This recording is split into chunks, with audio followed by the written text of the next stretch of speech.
కార్తీక పురాణము 24వ అధ్యాయము అంబరీషుని ద్వాదశి వ్రతము. అత్రి మహాముని మరలా అగస్త్యునితో, ఓ కుంభ సంభవ, కార్తీక వ్రత ప్రభావము ఎంత వివరించినను ఎంత వినినను తనివి తీరదు. నాకు తెలిసినంత వరకు వివరింతును, ఆలకింపుము అని ఇలా చెప్తున్నారు. గంగా గోదావరి మొదలగు నదులలో స్నానము చేసినందువలనను, సూర్య చంద్రగ్రహణ సమయములందు స్నానాదులు చేసినను ఎంత ఫలము కలుగునో శ్రీమన్నారాయణ నిజతత్వమును తెలిపిడి కార్తీక వ్రతమందు శుద్ధ ద్వాదశి నాడు భక్తి శ్రద్ధలతో దాన ధర్మములు చేయు వారికి అంతే ఫలము కలుగును. ఆ ద్వాదశి నాడు చేసిన సత్కర్య ఫలము ఇతర దినములలో చేసిన ఫలము కంటే 1000 రెట్లు అధికము కాగలదు. ఆ ద్వాదశి వ్రతము ఏ విధముగా ఎలా చెయ్యాలో చెప్పెదను వినుము. కార్తీక శుద్ధ దశమి రోజున పగటిపూట మాత్రమే భుజించి ఆ మరునాడు అనగా ఏకాదశి రోజున శుష్కోపవాసముండి ద్వాదశి గడియలు వచ్చిన తర్వాతనే భుజింపవలెను. దీనికొక ఇతిహాసము కలదు, దానిని కూడా వివరించెదను, సావధానుడవై ఆలకింపుమని ఇలా చెప్తున్నారు. పూర్వము అంబరీషుడను రాజు కలడు. అతడు పరమ భాగవోత్తముడు, ద్వాదశి వ్రత ప్రియుడు. అంబరీషుడు ప్రతి ద్వాదశి నాడు తప్పకుండా వ్రతము చేస్తూ ఉండేవాడు. ఒక ద్వాదశి నాడు ద్వాదశి గడియలు స్వల్పంగా ఉండెను. అందుచే ఆ రోజు పెందలకడనే వ్రతమును ముగించి బ్రాహ్మణ సమారాధన చేయదలిచి సిద్ధముగా ఉండెను. అదే సమయమున అక్కడికి కోపస్వభావగుడు దుర్వాసుడు వచ్చెను. అంబరీషుడు ఆ మునిని గౌరవించి ద్వాదశి గడియలలో పారాయణ చేయవలెను కాన తొందరగా స్నానము చేసి రమ్మనమని కోరెను. దుర్వాసుడు అందులకు అంగీకరించి సమీపమునగల నదికి స్నానమునకై వెళ్ళెను. అంబరీషుడు ఎంతసేపు వేచియున్నను దుర్వాసుడు రాలేదు. ద్వాదశి గడియలు దాటిపోవుచున్నవి. అందుచేత అంబరీషుడు తనలో తాను ఇలా అనుకుంటూ ఉన్నాడు. ఇంటికొచ్చిన దుర్వాసుని భోజనమునకు రమ్మంటిని. ఆ ముని నది స్నానమునకు వెళ్ళి ఇంతవరకు రాలేదు. బ్రాహ్మణునకు ఆతిథ్యమిత్తునని మాట ఇచ్చి భోజనం పెట్టకపోవటం మహాపాపము.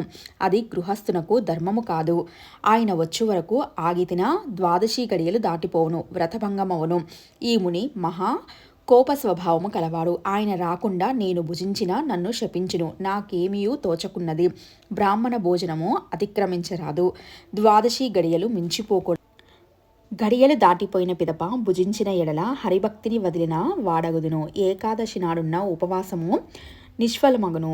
ద్వాదశి విడిచి భుజించిన భగవంతునకు భోజనము చేసిన తర్వాత దుర్వాసునకు కోపం వచ్చును.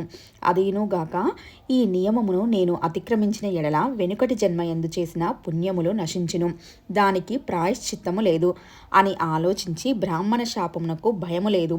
ఆ భయమును శ్రీ మహావిష్ణువే పోగొట్టగలడు. కావున నేను ద్వాదశి గడియలలో భోజనము చేయుటయే ఉత్తమము. అయినను పెద్దలతో ఆలోచించటం మంచిదని సర్వజ్ఞులైన కొందరు పండితులను రావించి వారితో ఇట్లు చెప్పెను. ఓ పండిత శ్రేష్ఠులారా, నిన్నటి దినమున ఏకాదశి అగుట వలన నేను కటిక ఉపవాసము ఉంటిని. ఈ దినమున స్వల్పముగా మాత్రమే ద్వాదశి గడియలు ఉన్నవి.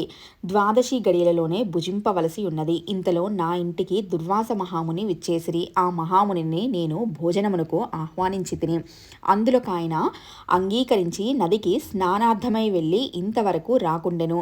ఇప్పుడు ద్వాదశి గడియలు దాటిపోవచున్నవి. బ్రాహ్మణుని వదిలి ద్వాదశి గడియలలో భుజింపవచ్చునా, లేక వ్రతభంగమును సమ్మతించి ముని వచ్చే వరకు వేచి ఉండవలన?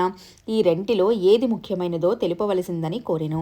అంతటా ధర్మజ్ఞులైన ఆ పండితులు ధర్మశాస్త్రంలో పరిశోధించి విమర్శ ప్రతి విమర్శలు చేసుకుని దీర్ఘముగా ఆలోచించి, మహారాజా, సమస్త ప్రాణికోటుల గర్భకుహూరములందు జఠరాగ్ని రూపమున రహస్యముగానున్న అగ్నిదేవుడు ఆకలిని పుట్టించి ప్రాణులు భుజించిన చతుర్విధాన్నమును పచనము గావించి దేహేంద్రియాలకు శక్తి నొసంగుచున్నాడు.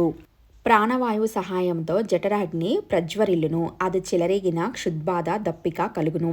ఆ తపము చల్లార్చవలనన్న అన్నము నీరు పుచ్చుకుని శాంతపరచవలను. శరీరమునకు శక్తి కలుగుజేయవాడు అగ్నిదేవుడు. దేవతలందరికంటే అధికుడై దేవపూజ్యుడైనాడు. ఆ అగ్నిదేవుడిని అందరూ సదా పూజించవలను. గృహస్థు ఇంటికి వచ్చిన అతిథి కడజాతి వాడైనను భోజనమిడుదునని చెప్పి వానికి పెట్టకుండా తినరాదు. అందులోనూ వేదాంగ విద్యా విశారదుడును మహత్తపశాలియు సదాచార సంపన్నుడును అయిన దుర్వాస మహామునిని భోజనమునకు పిలిచి వానికి పెట్టకుండా తాను భుజించుట వలన మహాపాపము కలుగును. అందువలన ఆయుక్షీణము కలుగును. దుర్వాసునంతటి వానిని అవమానమునరించిన పాపము సంప్రాప్తమగును అని విశదపరిచిరి. ఇట్లు స్కాంద పురాణాంతర్గత వశిష్ఠ ప్రోక్త కార్తీక మహత్యమందలి చతుర్వింశాధ్యాయము 24వ రోజు పారాయణము సమాప్తము.